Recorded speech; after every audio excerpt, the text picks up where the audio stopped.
while I do this work, I get reminded of the reason why I'm doing this, and the reason I'm doing this is because people have this romantic view of gardening. Like, for example, today. Now, even just looking down into the trailer, the sun is glaring. If I turn the camera around, you can probably see, look at that, that's looking straight ahead, that's looking down into the trailer.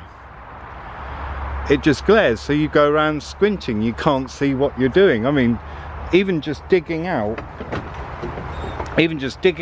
the leaf mould was difficult. I could hardly see at certain angles because of the glare of the sun. That's what happens in the winter. In the summer, it's the same thing, but from high. But having said that, and looking into the glare of the sun, maybe it's just a definition thing.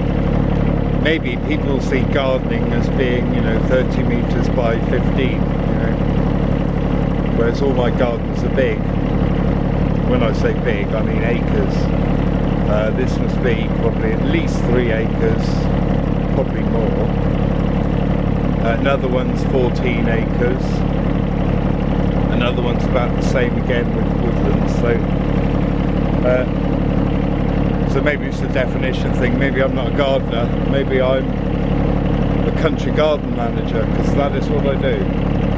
So I have dew ponds, wildflower meadows, woodlands, as well as big plants. So trees, shrubs, all that sort of thing.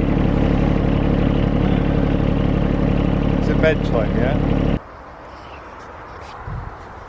Well, that's 3 hours later, and this bin is now empty. That's 4 cartloads and a bit of mulching, and then I'm on to this one. So, I mean, that's double the size, isn't it? So that's 6 hours, but I'm not going to be taking all of that out. I've only got a certain amount to do, so... Okay. Let's empty this cart and then I'm going to start on this bin. I just noticed something that I wanted to point out. If you look at all these tracks,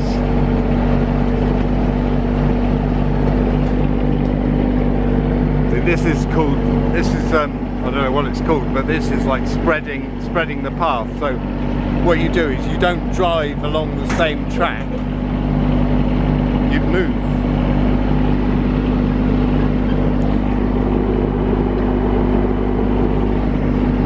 And that way it spreads any compaction or anything else, and doesn't cause any long-term damage. See it here, look. You can see just taking different paths all the way through. And I do the same thing over lawns and stuff as well. And in borders, because otherwise it just compacts the soil, and what you'll end up getting is lots of weeds growing instead of the grass. But also it can develop ruts and not become flat anymore.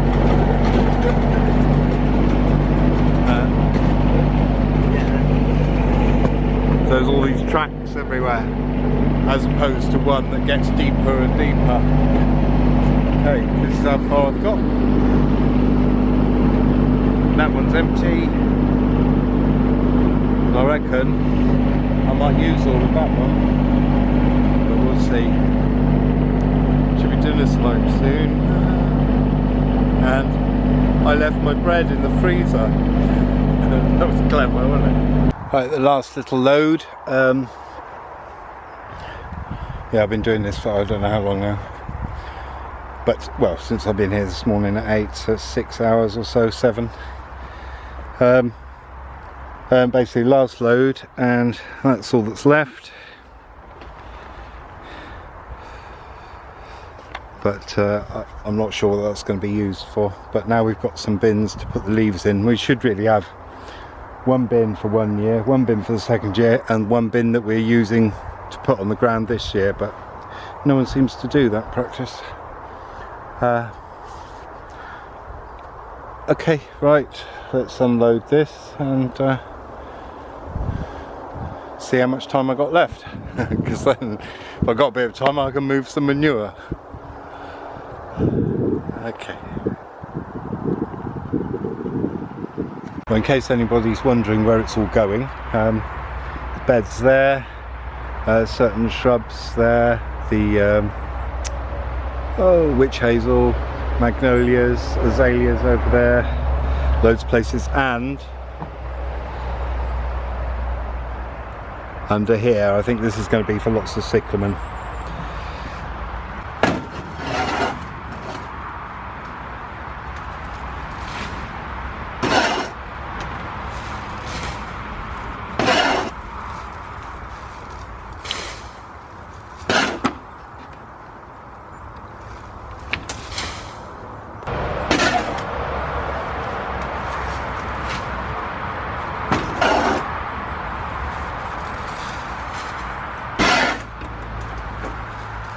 So it's really hard to see. Got the glare of the sun coming in at an angle where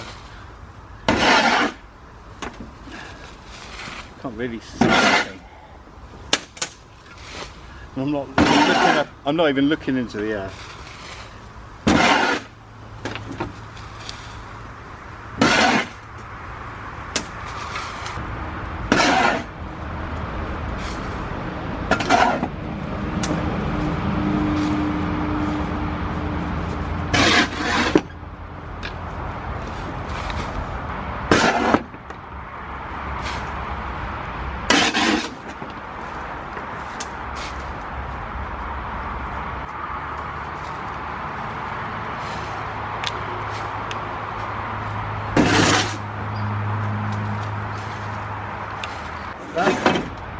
What you often find with leaf mould bins is by the time you get down into the middle, or in the very middle, it's not rotted down, whereas the outside is lovely and crumbly.